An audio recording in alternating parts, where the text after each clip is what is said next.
Hi, welcome to Doses of Deception. I am your host, Phoebe McGuire. As a seasoned nurse with more than 3 decades of experience, we will discuss various topics, exposing deception and empowering you with knowledge and information to foster critical thinking. This show is intended for educational purposes only and is not intended to provide medical advice. Please consult your trusted healthcare provider. So thanks for joining me. We're on episode 3, and I'm still going through on-the-job tech training, but I am improving and learning. My sister will be very happy because I have my very nice non-glare glasses on today, so she'll be happy. So this picture kind of spoke to me this week. I will always prefer uncomfortable truths over comfortable lies. And this one as well. 1 Peter 4:10. Each of you should use whatever gift you have received to serve others as faithful stewards of God's grace in its various forms. So that's what I'm hoping to do with this show. And I did get some feedback from episode 2. And I know, it was a lot of information. And, it can seem like information overload. I've been at this for almost 5 years since, the COVID wake up call that I got. And, that when you first start hearing this new information, I know for me, it felt like overload. As I continued to seek additional information on whatever topic it is, it was as if the new information kind of reinforced what I thought I was kind of confused about. And it built on one another and my understanding grew. So my advice, if this feels like super overwhelming, is to just keep seeking the information. That last episode had a lot, maybe watch it in 2 segments or go back and rewatch it. And I also give you plenty of references, hopefully, of additional resources you can seek out. And if you do that, then the information that they're giving you also kind of builds on what you heard here. Because, honestly, we have been fed massive doses of deception minimally over the last 50 years. And so to undo that, it's going to take effort, and we are all going to have to keep at this to undo some of that deception. So this week, let's see.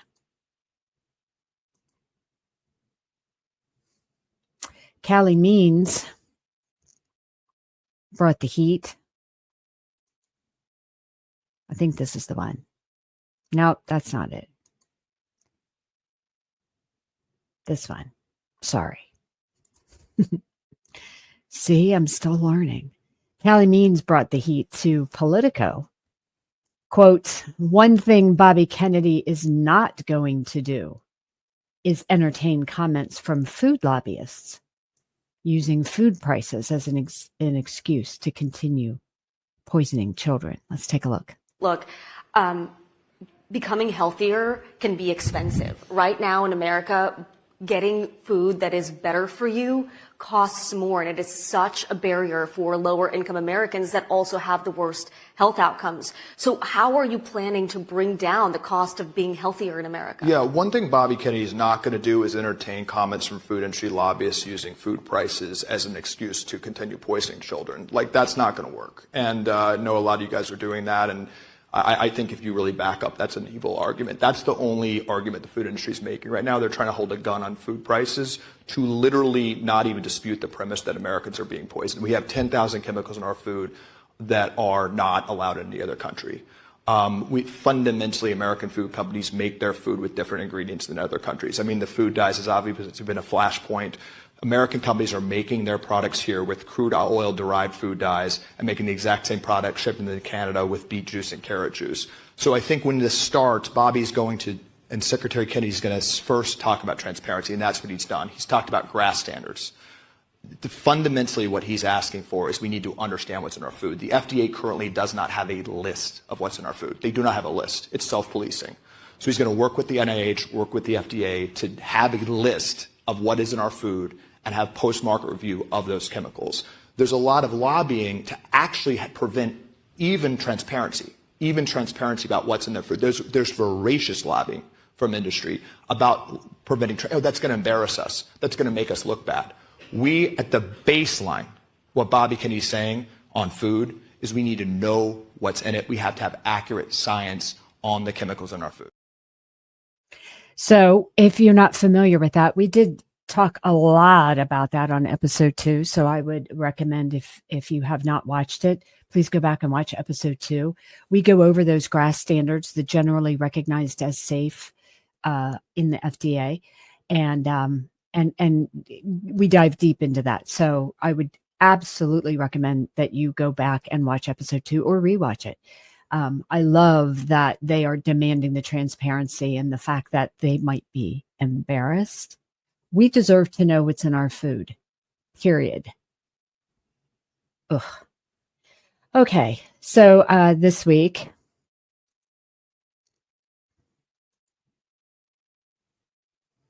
Dr. Oz was confirmed by the Senate to head the Centers for Medicare and Medicaid Services. That's also known as CMS. And as he takes the reins, he is tackling waste, fraud, and abuse in the system. In addition, according to John Solomon with Just the News, this past Friday, it was announced that CMS would not cover weight loss drugs to treat obesity. Medicare currently covers drugs like Ozempic and Mounjaro when prescribed to treat diabetes, but will not cover the medication prescribed solely to lose weight. The Biden administration wanted the federal government to cover the drugs as part of the Medicare's Part D prescription drug benefit. This decision comes after the Congressional Budget Office found that the expansion to cover the drug would cost us, the taxpayers, up to $35 billion over the next decade. Man. How about if we maybe, not use pharmaceuticals? From Children's Health Defense, a Georgia jury verdict ordered the Bayer AG to pay over $2 billion to a man suffering from cancer that he blamed on his use of Roundup weed killer. The March 21st verdict racked Bayer's investors, driving down the German company's shares more than 8%. I'm going to get a drink because I'm tripping over my words. You like my mug? Yeah, I like my mug.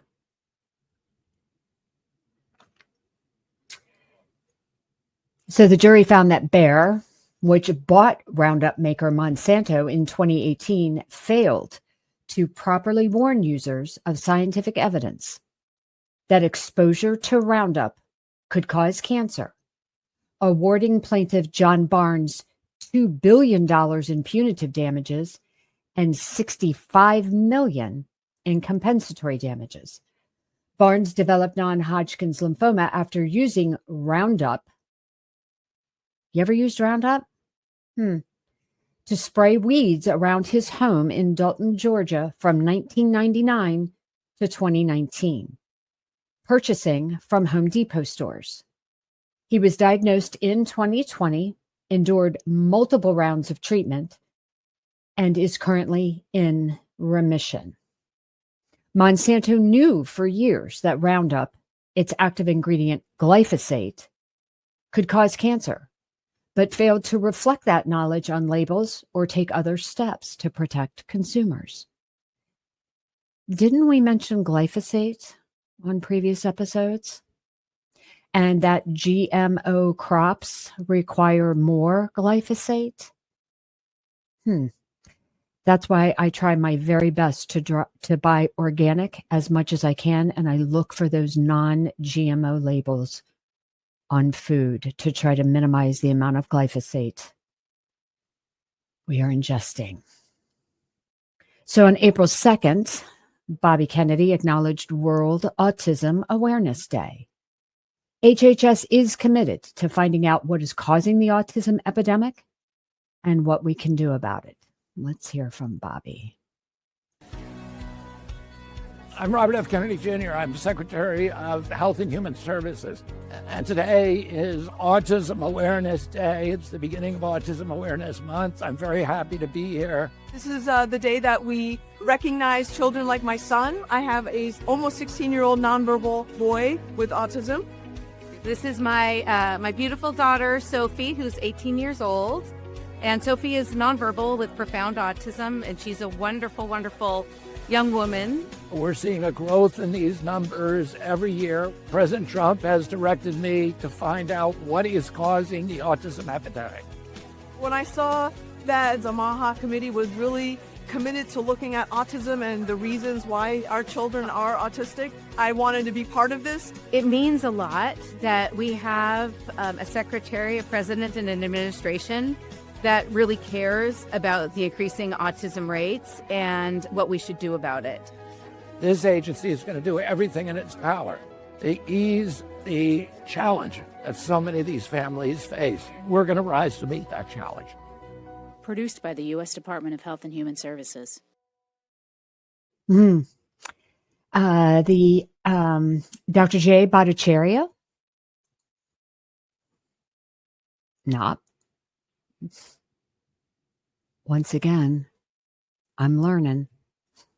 Jay Bhattacharya and Dr. Marty McCary were sworn in by by RFK Jr. as the revolution begins. 1, 2, 3, and 1 more. 1, 2. Hi, I'm Robert F. Kennedy Jr. I'm the Secretary of Health and Human Services. I'm here with two of the men that I most admire. Repeat after me, please. These are two of the greatest scientists in America, and they are going to transform this agency and bring back the revered place of NIH in our history. We're going to restore that. I'm Marty McCary. And we're going to restore FDA to its initial mission. Well, thank you, Mr. Secretary. Diseases and conditions that were rare 2 generations ago are now common and burdening children and the entire system. And no one has been talking about the root causes until now. So thank you for your leadership. And that I will well and faithfully discharge. We need to use the incredible ingenuity of American scientists all across the country and focus them on what really matters, which is to make people healthier so they can live the lives that they're supposed to live. This is a generational opportunity to apply the scientific standard and process to address all of these problems. And that's exactly what we're going to do. Take your charge and do that. So help me God. So help me God. Congratulations. Thank you all very much. Thank you, Jay. Thank you, Marty. Welcome aboard. The revolution begins today. Produced by the U.S. Department of Health and Human Services. Man, I love that. The revolution begins today. Yeah. And we are all part of it. We get to experience this. We get to witness this. We get to participate in this. So, yeah, awesome. So now I'll put this one up. So the Idaho legislature passes a medical freedom bill. The bill would ban vaccine, medical diagnoses, or treatment requirements of Idaho businesses, schools, and government. And leading report over on X reports that the Florida Senate has passed a bill banning geoengineering and weather modification. Wait, what? Geoengineering and weather modification? I thought that was crazy conspiracy theory, that we see these streaks in the sky and then in a few hours the sky is covered with clouds, and it's kind of unique how it happens a lot on the weekends. Yeah. And These are the additional states that have pending legislation on geoengineering and weather modification: Alabama, Arizona, Florida, Idaho, Iowa, Kentucky, Maine, Minnesota, Missouri, Montana, New Hampshire, New Jersey, New York, North Carolina, North Dakota, Oklahoma, Pennsylvania, Rhode Island, South Carolina, Tennessee, Texas, Vermont, West Virginia, and Wyoming. So if your state is part of that, congratulations. My state is not, because we're run by, yeah. And then here's just a basic idea of how cloud seeding works. So weather stations monitor the atmosphere for suitable clouds. Planes equipped with specialized flares are then launched. Salt is released into those promising clouds. Supercooled water condenses around those salt grains. Water droplets become heavy enough to fall as rain, resulting in 15 to 25% extra rainfall each year. Now, I'm looking at this and it makes me think about and wonder, have we seen strange weather patterns? I mean, that whole hurricane that went up through North Carolina, resulting in flooding that was astronomical. I mean, how do you not think that that's geoengineered? So in episode 1, I shared that healthcare had really changed in the 3 decades that I've been practicing. Healthcare in our nation is broken.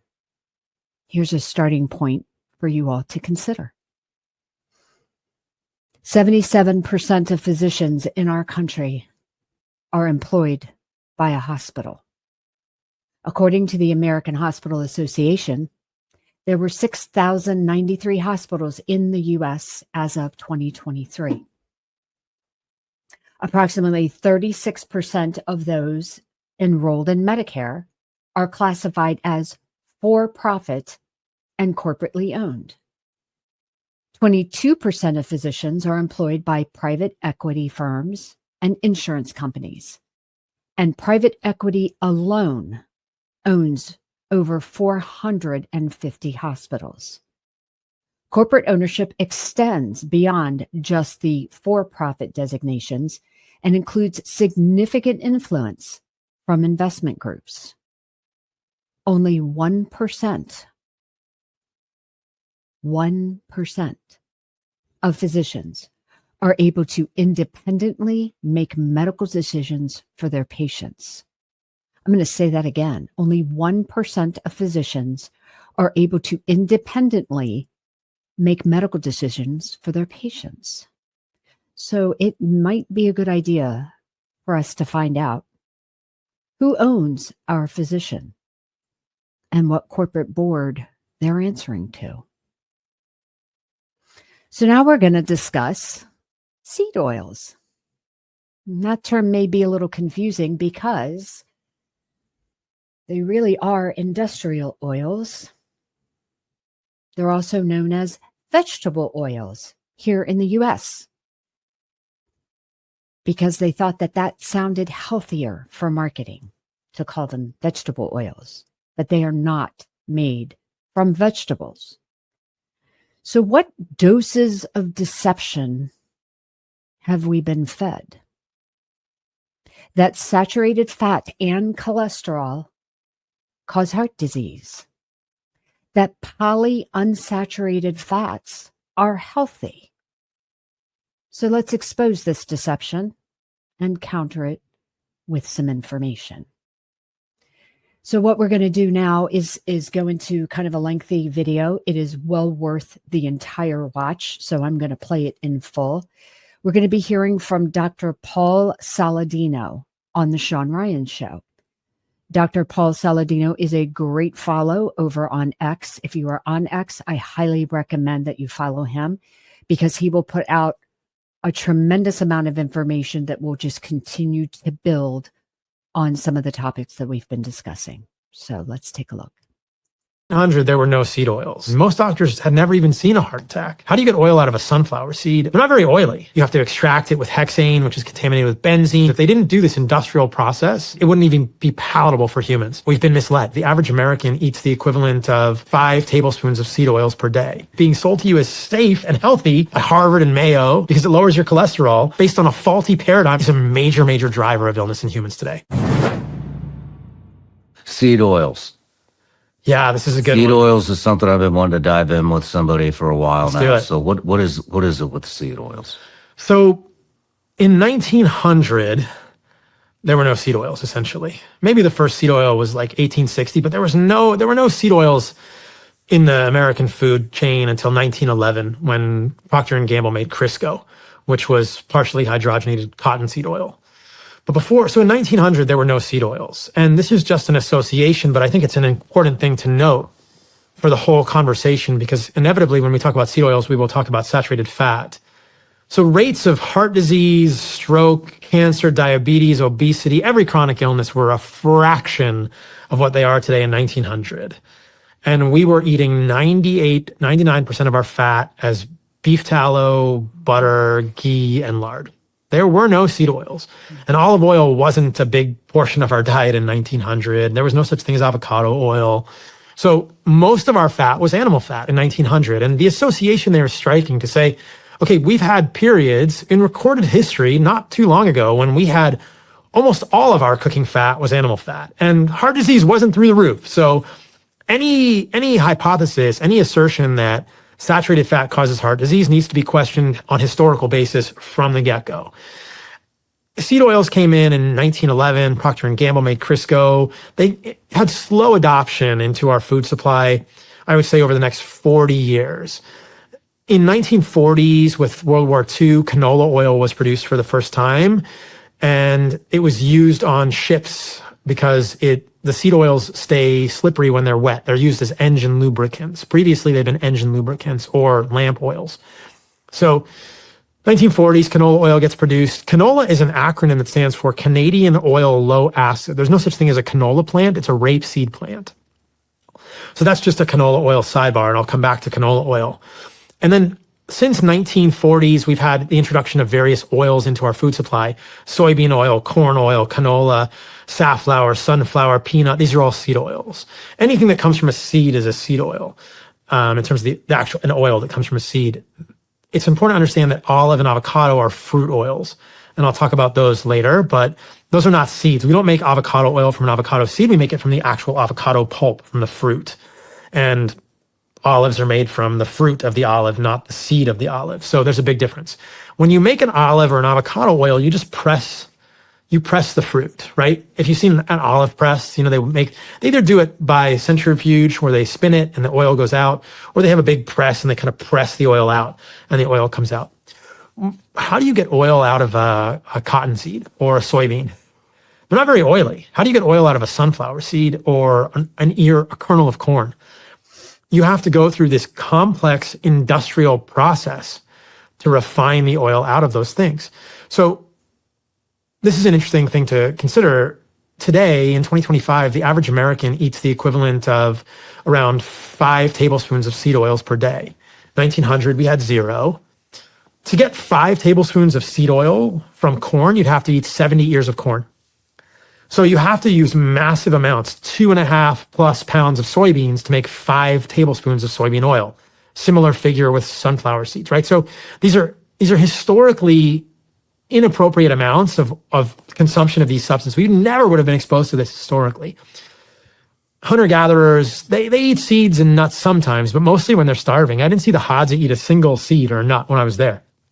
So to get oil out of these things, which we've done because of an industrial process that makes oils that are cheap, very profitable, and have very shelf stable, you have refining, bleaching, deodorizing. So you have to heat the oil to over 450 degrees Fahrenheit, which essentially damages the oil, oxidizes the oil, makes it rancid. You have to extract it with hexane, which is contaminated with benzene. You have to do sodium hydroxide washing. You have to deodorize and bleach, because if they didn't do this industrial process, it wouldn't even be palatable for humans.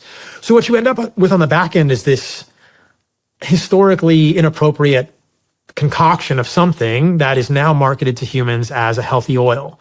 Well, how can that possibly be? It's clearly an industrial hyper-processed food. Well, the whole reason that seed oils are told to us as healthy is because of the cholesterol idea. So we kind of have to talk about cholesterol anytime we talk about seed oils. So 1900, no real heart attacks in the population. Most doctors had never even seen a heart attack. Heart attacks became a thing in the zeitgeist in the United States in the 1950s when Eisenhower had his first heart attack. And I think it was 1955 that he had his first heart attack. And that was around the time of a guy named Ansel Keys, who was very sort of opinionated. And he did this study called the 7 Countries Study, which he published later, that associated saturated fat consumption with higher levels of cholesterol and heart disease. But in retrospect, we know that he cherry-picked the data. He excluded countries where that association doesn't actually hold true.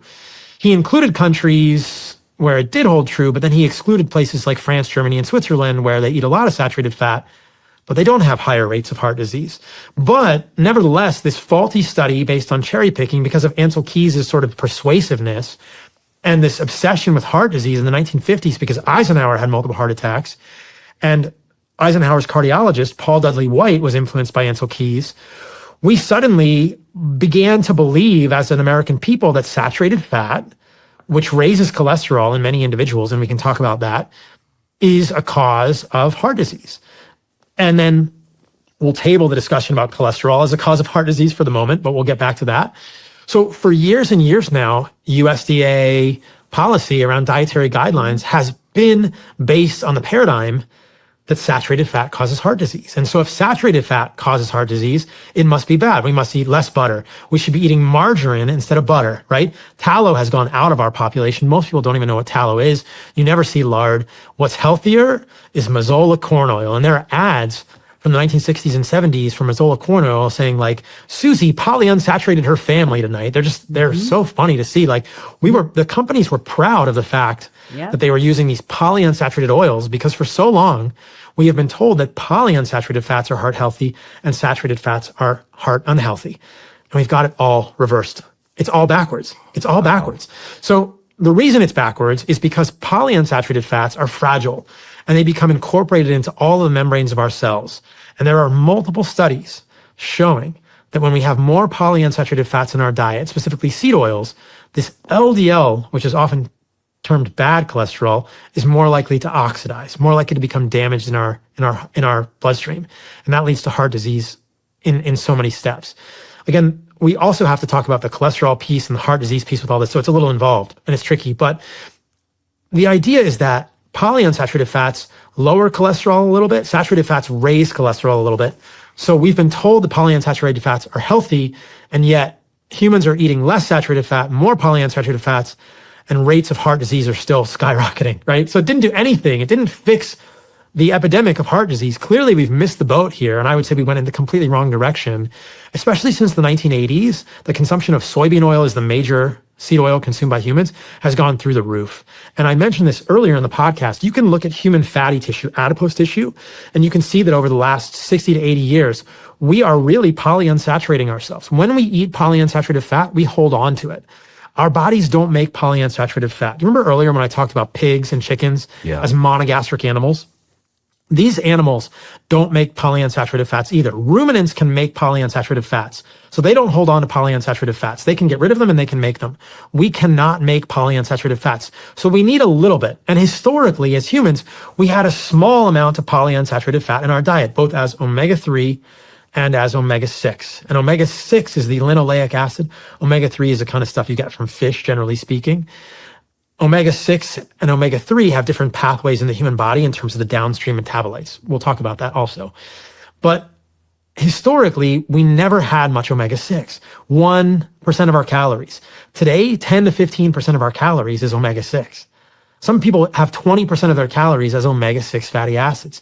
So we have a historical inconsistency here in what we're doing as humans. And that should raise the alarm. That should challenge us to ask questions. But because of the cholesterol piece, because this lipid hypothesis has been at the center of medicine for so long, since the 1950s with Eisenhower, and we've been told that cholesterol causes heart disease, we have really, I think, we've been misled. And so the whole thing is kind of this house of cards, in my opinion.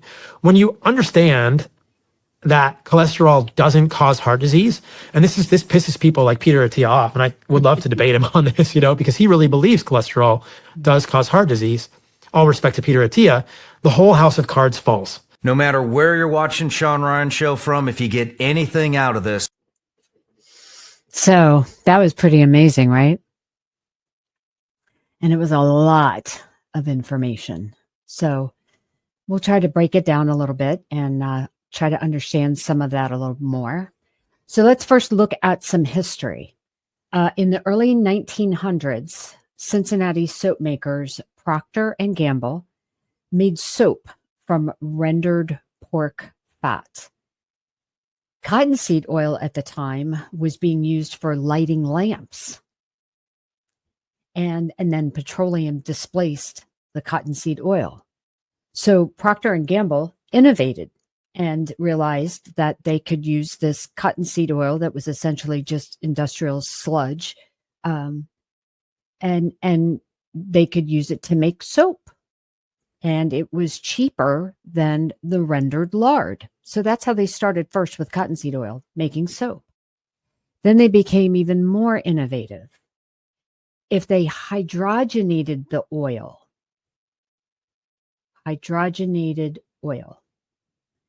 that means combining the oil with hydrogen, they could turn it into a solid that resembled lard.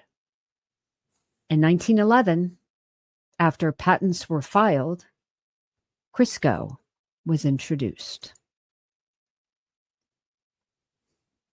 These are some of the old ads from Crisco, and the one at the top just kills me.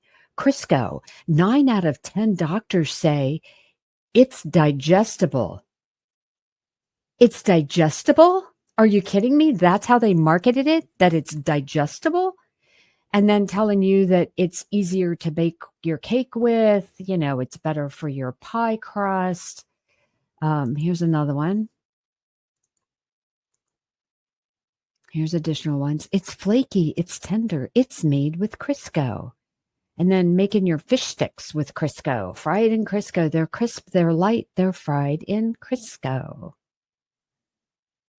I can remember as a kid, we used to have a coffee can on the kitchen counter that was filled with bacon grease. So anytime we made bacon, we would drain off that grease through cheesecloth, drain it, and it would sit on the counter in the coffee can. And anytime you were cooking, you would just grab a spoonful and throw it in there. And then I remember as a kid, Crisco and margarine replacing the butter and the bacon. Wow. So soybeans were introduced to the U.S. in the 1930s, followed by canola, corn, and safflower.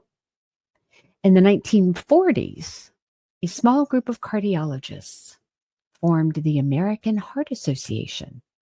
The American Heart Association is the association that gives you your CPR card, and for us in the medical profession, our advanced cardiac life support training. Yeah, that group. They got a $1.5 million donation by Procter & Gamble. Now, remember, this is the 1940s. 1.5 million in the 1940s was a butt ton of money. Not surprisingly, the American Heart Association endorsed industrial oils and claimed that they were healthier than animal fats. Man, you got to follow the money. It's not about what's true or what's best. It's about the money. It's always about the money. So here's a video on how seed oils are actually made. Seed oils are the single most processed food on the planet, bar none. Seeds, nuts, beans can only be made into an oil in a factory. It needs to go through so many industrial steps in order to create the oil. The actual process of making these oils heats them to 500 degrees Fahrenheit. And then they must be deodorized at the end of that because the process of heating the oils to 500 degrees inevitably causes them to become rancid, oxidized, or rusted in the colloquial sense. So no one would eat seed oils. They would run from them if they smelled them before the deodorization process. Cottonseed oil had originally been used as a lubricant for machinery in the Industrial Revolution. After we had hunted all the whales out of the ocean, we hunted the whales mainly for their fat. When we lost that source of fat, it had to be replaced. Cottonseed oil came in to fill that need for all kinds of machinery, for making candles and soaps, and that was it. Then Procter & Gamble came along and said, let's try to sell this as a foodstuff. So in 1911, they sold it as an ersatz of fake lard, and they called it Crisco. Crisco was the first time anywhere in the history of the world that vegetable oils were marketed as a food item to be consumed by humans. Butter and lard and even tallow began to be replaced and supplanted. And this is what took off in the 20th century. So let's compare some of these different fats, because Dr. Saladano, he threw out a lot of big words: saturated, monounsaturated, and polyunsaturated. So let's kind of break those down. So saturated fats, also known as saturated fatty acids, SFAs, saturated fatty acids. These are mostly animal-based: butter, lard, and lard is made from rendered pork, cheese, cream. These are referred to as saturated because every carbon is saturated with hydrogen. So we're kind of going back to high school chemistry class here. So each carbon is saturated with hydrogen. And that makes it a very stable fatty acid. It is the most stable fatty acid. It is solid at room temperature and resistant to oxidation. We're going to cover oxidation in just a couple of minutes. So coconut oil is 90% saturated, and palm oil is 50% saturated. So let's review again. Saturated fats, animal-based, mostly. Things like butter, lard, beef tallow, which we're going to go into again later, cream, cheese. And then next, that's not animal-based, that's very close to being fully saturated, is coconut oil, 90% saturated, and then palm oil, which is 50% saturated. Then we go into monounsaturated fatty acids. So they have one double bond. That's where the term mono comes from, mono equaling one. So they have one double bond. So instead of every carbon being saturated with a hydrogen, this one has one double bond. And that double bond is a weak spot. So oxygen will attack and then free radicals form. We'll get into those little buggers more in a second. So oxidation, and you heard Dr. Saladino talk about it, oxidation is a chemical process where fatty acids react with oxygen, light, or heat, and that leads to degradation. I'm going to say that again. Oxidation is a chemical process where the fatty acid reacts with oxygen, light, or heat, and it degrades it. So let's review again. Saturated fats are resistant to that. They don't degrade with oxygen, light, or heat. Monounsaturated fatty acids are liquid at room temperature, but may solidify in the fridge. Examples: olive oil and avocado oil. These are monounsaturated fatty acids. These are less stable than saturated fatty acids because they have that double bond, which makes them more susceptible to the oxidation. But monounsaturated fatty acids are more stable than polyunsaturated fatty acids. So we're breaking down those root words again. Poly meaning multiple. Mono meaning one. Poly meaning multiple. Polyunsaturated fatty acids have multiple double bonds. They are twisty and reactive and much more vulnerable to degradation. They have omega-3. You heard Dr. Saladino talk about omega-3. Those are the oils that we find in seafood products, fish, and omega-6, which is also known as linoleic acid. So we're going to review that again. Omega-3 from fish. Omega-6 is linoleic acid. The polyunsaturated fatty acids are liquid even when they are cold, and they oxidize very easily when they are heated. So what is linoleic acid? That's only found in these polyunsaturated oils that they tell us are so healthy. Linoleic acid is omega-6, and too much of it can cause chronic inflammation. Seed oils are rich in linoleic acid, and when they are heated, they can form harmful compounds like aldehydes, and aldehydes damage proteins and cell membranes, and also oxidized lipids. These oxidation products might damage cells and also contribute to plaque buildup in your arteries. Oxidized fats also trigger inflammatory pathways, worsening conditions like arthritis. Diets high in seed oils lead to oxidative stress, which leads to mitochondrial dysfunction. And basically, that means the cell is unable to generate the energy needed. And mitochondrial dysfunction can lead to cancer.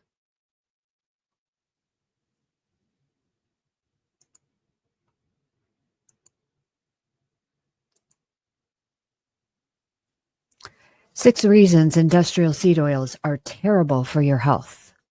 These are the 6 main problems with industrial seed oils. 1, the consumption of industrial seed oils represents an evolutionary mismatch.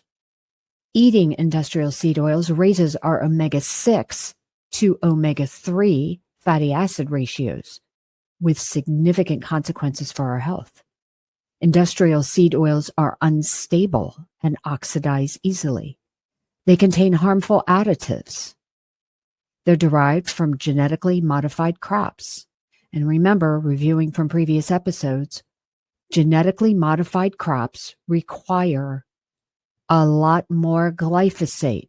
Remember at the beginning of this episode, we just talked about how Bayer had to pay out billions to a gentleman who got non-Hodgkin's lymphoma from glyphosate, from spraying Roundup. Yeah. Genetically modified crops have a lot of glyphosate, and the seed oils are derived from genetically modified crops. When industrial seed oils are repeatedly heated, even more toxic byproducts are created. That's important to remember.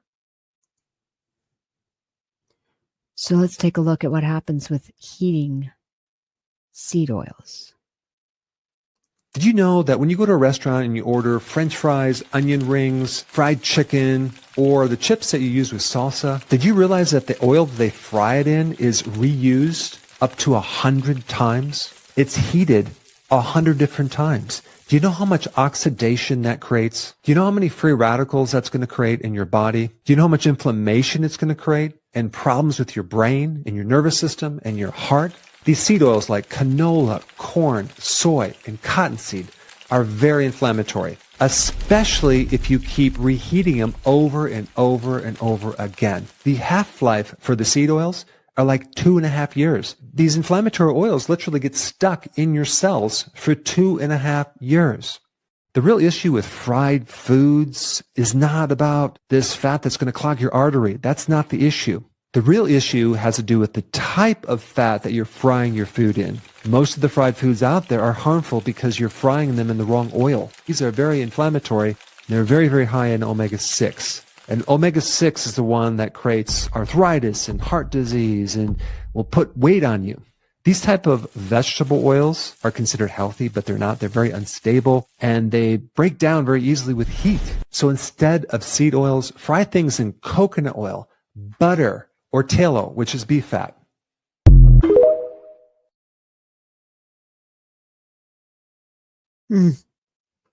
So now we're learning about the omega-6 versus omega-3 and that ratio, and why omega-6, also known as linoleic acid, is not healthy.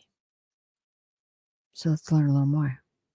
Seed oils are vegetable oils that come from seeds like canola, sunflower, soybean, corn, and cottonseed. These oils are rich in omega-6 fatty acids. These are involved in cell structure, energy production, and even hormone regulation. The problem is these omega-6 fatty acids are overrepresented in the modern diet. Omega-6s and omega-3s need to be in balance, but the average Western diet is overloaded with omega-6s, with the ratio between omega-6 and omega-3 often as high as 20-1. When you consume too many omega-6 fatty acids, it triggers a state of chronic inflammation, including heart disease. Chronic inflammation. So I'm going to repeat the story that I shared with you guys about my M&M relapse. So it was like last summer, my husband and I made the decision to get rid of all of these crazy seed oils because I was learning about this, and I decided, okay, I'm gonna do this, and got rid of the corn oil and the canola oil and the Pam spray. And I stopped buying. I was actually reading labels. I didn't know about the Yucca app yet, but and if you don't know what the Yucca app is, go back and watch episode 2. But I knew to look for those big boys, right? So we got rid of those, and I stopped buying food that I could clearly see on the label it was listed. And then at Christmas time, just this past Christmas, I had an M&M relapse. I was craving M&Ms. I get it, guys. Man, you're watching this stuff and you're like, well, between all the chemicals you told me about last week, BB, and all the dyes, now you're telling me about oils. I mean, it's in everything. How am I supposed to get away from this? And I'm so overwhelmed by all of this. It's going to kill me anyway. I might as well just whatever. My answer to that is, once we know better, we can start to do better. One decision at a time. That's it. And sometimes we're going to make a bad decision, like my M&M story. So I'm craving the M&Ms. I had cut out high fructose corn syrup and seed oils, and it had been at least 6 months. And I'm craving peanut M&Ms at Christmas. So I buy a big honking bag of peanut M&Ms. And every night I'm like, got my tablet up and I'm, scrolling social media and, researching and, looking at all the stuff I look at. And I've got handfuls of these M&Ms that I'm popping in my mouth, and they were delicious. But what I was doing was adding a whole lot of seed oil, because if you read the ingredients, there's palm oil, there's corn oil, there's all these oils in the candies, particularly chocolate, plus all the dyes, plus all the preservatives. I mean, I inundated myself with all of the things that we're talking about. And the result was exactly what we're learning in this episode, and that was inflammation. It took about 3 days of popping those M&Ms every night. And I go to work, and both of my carpal tunnels are killing me. My hands are aching. My pinkies were numb. It wasn't long after that, this elbow tendon started flaring up on me and my elbow's aching. 2 nights later, I'm waking up in the middle of the night. My shoulder's waking me up. It's just aching.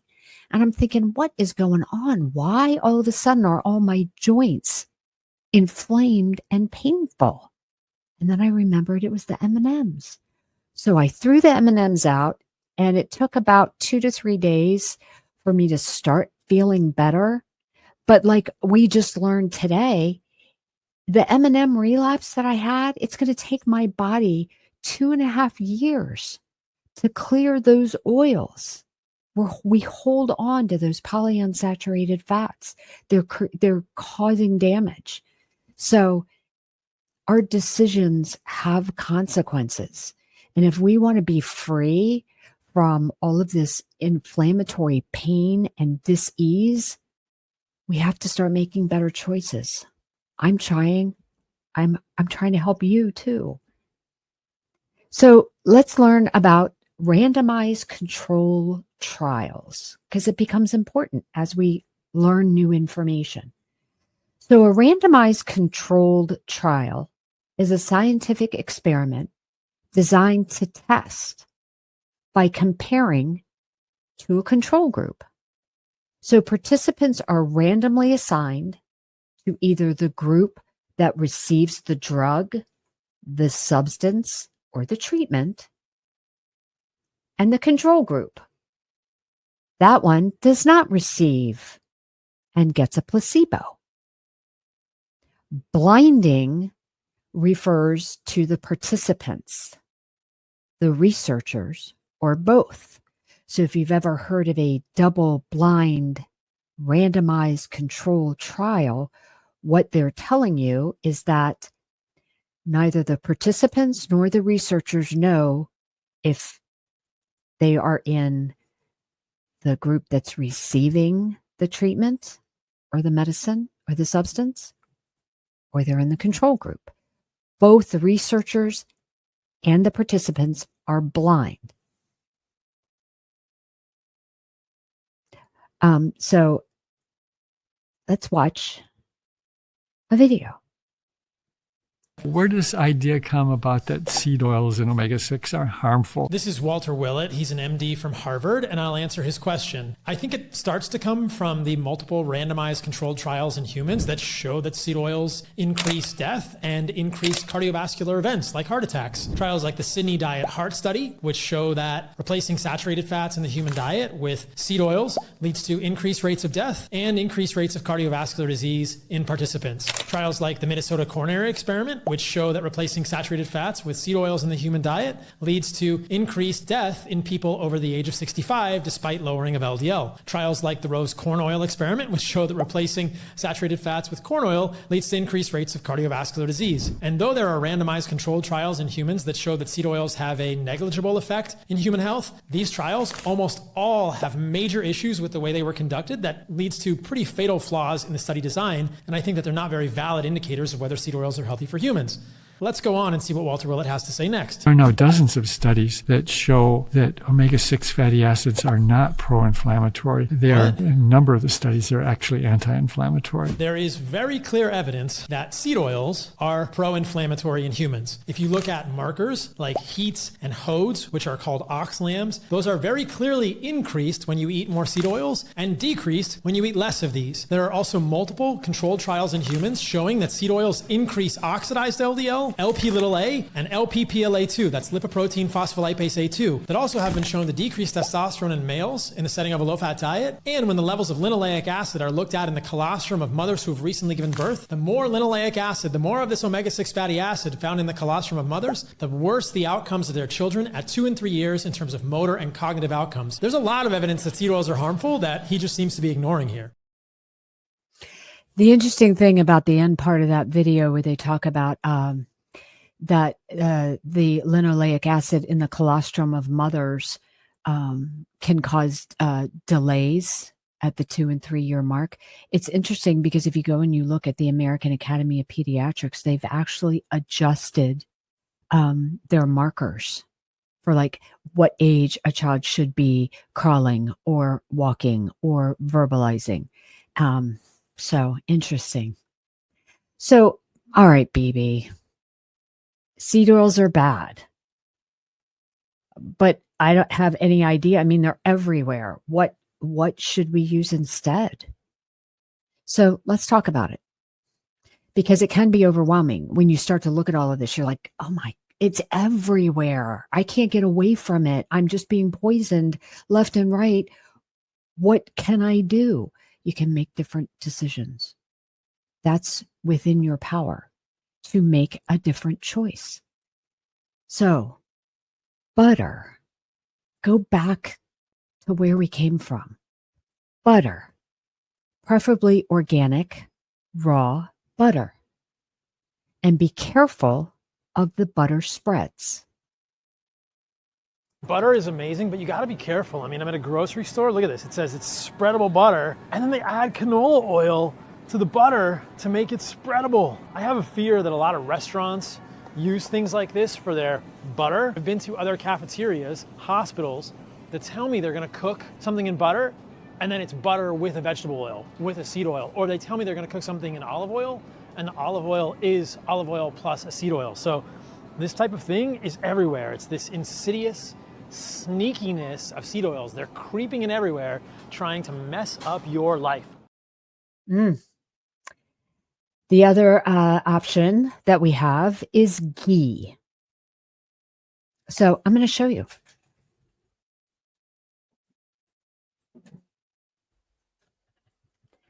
So I'm here on the West or the East Coast, and I know that, I don't know where all you are. So primarily around me, we have Safeway, we have Giant. We also have, the fancy, organic food stores that are ridiculously priced. So I try to find things at the standard grocery store that I can use. So this is, let me see if I can get this. Okay. So this is the O Organics brand. This is at Safeway. It's their organics brand, O, and they sell a ghee product. It is USDA organic and non-GMO. So what does that tell us? It tells us that the amount of pesticides given to the cows is minimized. The cows are not eating a bunch of glyphosate-loaded crops. Okay. And then today, just this morning, I bought this one. This was at Giant. I don't know if you can see that. This one was at Giant. This one is also non-GMO ghee. Now, what is ghee? So ghee has a high smoke point, and it's great for frying or sautéing without burning. I love sautéing vegetables in ghee. Let's learn about ghee. Butter versus ghee. What's the difference? Ghee is clarified butter. Butter that has been heated and had the milk solids separated. Some of the milk proteins, the lactose, the solids in butter are separated and removed, and you end up with pure milk fat in ghee. I prefer ghee for high heat cooking, and if you're lactose intolerant, I would go for ghee. I think butter and ghee are great for humans. They're health foods. They contain stearic acid and other good fat-soluble vitamins like vitamin E and vitamin K2, which have been shown to improve cardiovascular health. So most of the butter here is made from pasteurized milk, but if you can find raw butter, which is not made from pasteurized, that is heated milk and cream, this is going to be the best thing to eat.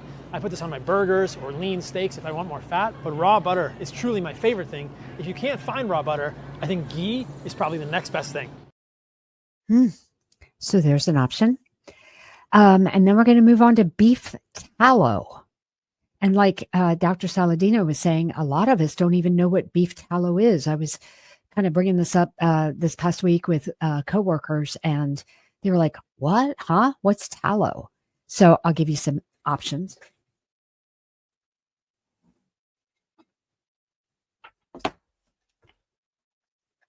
Okay, so maybe not the very best. I just was trying to move to tallow, and I was able to order this right on Amazon. Wagyu beef tallow. If you want, you can also, look for grass-fed beef tallow. There's lots of different options, but I just kind of went with this, and the ingredients are basically rendered Wagyu beef fat. and it's South Chicago Packing Company. They also make, which is really nice, a beef tallow spray, which is really convenient. And you're going to learn here in a sec that when you're getting these alternatives in the spray form, you want to make sure there's no propellants in it. This one does not. The only ingredient is rendered Wagyu beef fat. So there you go. So historically, beef tallow was a common cooking fat until the seed oils hit. It was used to fry McDonald's French fries right up until 1990. It's great in skillet potatoes, cornbread. So let's learn some more about beef tallow. What is beef tallow? This is one of my favorite cooking fats. Beef tallow is rendered beef fat. So they'll trim fat from a cow, either from below the skin, above the muscle, or around the kidneys. You boil it down, you render the fat, you separate the connective tissue, and you end up with liquid gold, which is beef tallow. Why do I like this? It's high in fat-soluble nutrients, which are valuable for humans, that concentrate in the fat of animals. Bioavailable vitamin E, vitamin K2, choline, all of these things are in beef fat, along with special saturated fats that are actually healthy for humans, like stearic acid, an 18-carbon saturated fat that in human trials triggers fat burning, and in animal studies leads to leanness of animals. I believe there's a good amount of evidence to suggest that eating more beef tallow is a good way to be less hungry and to lose weight, and you'll be healthier because of all the nutrients in here. So this is one of my favorite fats. Eat more beef tallow. This is a health food. Yeah, eat more beef tallow. You can also use beef tallow for skincare. I have started using that and use it as a facial moisturizer at night. So let's learn some more about skincare. Why are we smearing chemicals on our skin when grass-fed tallow works better? Here's the science. Guys, remember, if you're going to put it on your skin, you should be willing to eat it. That's a great rule of thumb, that you don't apply anything to your skin that you otherwise wouldn't eat. And you can ingest grass-fed beef tallow. It doesn't smell like beef. It doesn't smell like a steak. People think of beef tallow as something that's going to actually smell like a cooked beef. That's absolutely not true. These are strained, refined, great fatty acids to apply to your skin. They're great for using to cook at high temperatures. You can even make your own sunscreen. I recently went on the Great World Race, 7 marathons, 7 continents in 7 days with my son, and we used grass-fed beef tallow and zinc oxide as a sunscreen. Remember, you can apply this to your skin. If it runs in your eyes, it doesn't burn, it doesn't inflame your skin, it's non-comedogenic, and it actually moisturizes and reduces fine lines and wrinkles. It is one of the cheapest skincare hacks that I know of.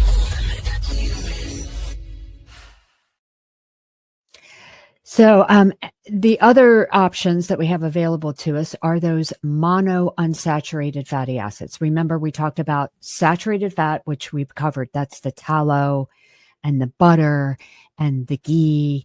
And then remember, coconut oil is actually considered a saturated fatty acid because it's 90% saturated.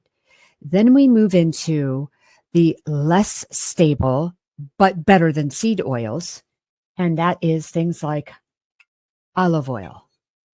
So olive oil is a monounsaturated. It does have that one double bond, which makes it a little more unstable than the saturated fatty acids. The problem with the olive oils we're going to learn about is sometimes they're cut with those seed oils.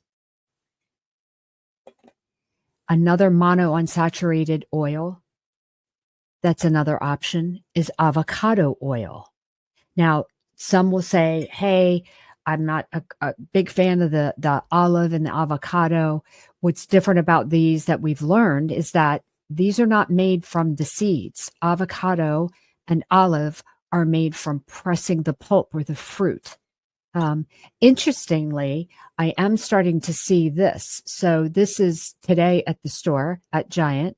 I found avocado oil in a spray, so we can get away from, the Pam and the canola oil. And again, checking the ingredients list, there's no propellant in here. It's only avocado oil. With olive oil, the first press we know as extra virgin olive oil is actually the best. So let's look at olive oil. Do you love cooking with extra virgin olive oil at home like I do? Well, it turns out 70 to 80% of the brands on this wall are fake. They do not qualify to meet the standards of EVOO. Sometimes their acidity is too high, but most times these oils are cut with processed inflammatory seed oils like canola or sunflower oil. And you can't tell because they don't test the inside of the bottle. And EVOO is really good for you. It's high in antioxidants and polyphenols, but seed oils are the opposite. They're terrible for you. They're loaded with free radicals and the oil is oxidized. So what do? Avoid EVOO? No, you get good, real single origin extra virgin olive oil, because the truth is most extra virgin olive oils are blends. They come from multiple countries. Look at this bottle right here. It's from Spain, Greece, Portugal, and Tunisia. It's impossible to have traceability when you do that, and that's where some of the mischief might come in. So brands of real, authentic, single origin extra virgin olive oil that I love are this brand right here, but just the California one. This one here from Italy. This one here from Tunisia. And at Costco, the 100% Italian EVOO is great. So don't buy the fake stuff, get the real stuff, and that's what you want to use at home. Okay, so then I've got a video for you so you can actually see how Italian olive oil is made. Let's see how Italians make their olive oil. Now the olives just arrived in our oil mill and now we are throwing them here. Now you're gonna see our olive rain. And we go. This one here takes away the leaves, and here you have the washing machine. And over there you have the end where all the olives are ready then to be crushed. They will go down to the marble rocks. They will have the crushing actually. This process takes around 30 minutes e tutti gli anni vengono ribattute. Ci sono dei piccoli buchi sulle macine. Ogni anno Natalino le ribatte con lo scalpello perché deve chiaramente entrare perfettamente l'oliva dentro al buco per far sì che si schiacci meglio. Then all the pâté will go in on this thing here, which is the name in Italian is fiscolo. Then after one round we go and we put it all together there, and then the robot will then crush and squeeze actually. Vedi il verde? Quello verde che c'è lì? Questo qua è tutto olio. Se vedi dietro c'è l'acqua che va via. And this olive oil is not that light because on the other side will pass through another filter that cleans more the olive oil just to go to the transparent bottle. So it in terms actually of conservation of the oil. Quite different, don't you think, from the industrialized mess that we saw with the other oils? Just a simple press. So I think we've done a pretty good job dispelling the deception that polyunsaturated fats or seed oils are healthy, because they're not. So I want to close out today with the Dilly Meme Team. It's a great video. Thanks for tuning in. Please like, thumbs up, and most importantly, share this video with your friends and your family. We've got more doses of deception to dispel. So join me next time. Thanks so much. What's America's favorite way to fry? Wesson. Vegetable, corn, and sunflower oils. 3 all-natural ways to fry right. My fried chicken's gotta be crispy and juicy, and my oil's gotta be Wesson vegetable oil. What could be better? Good food and the goodness of corn oil. Wesson corn oil. Eating light is right. And today's light dishes taste great with Wesson sunflower oil. Wesson vegetable, corn, and sunflower oils. With every bite, you know you're frying right.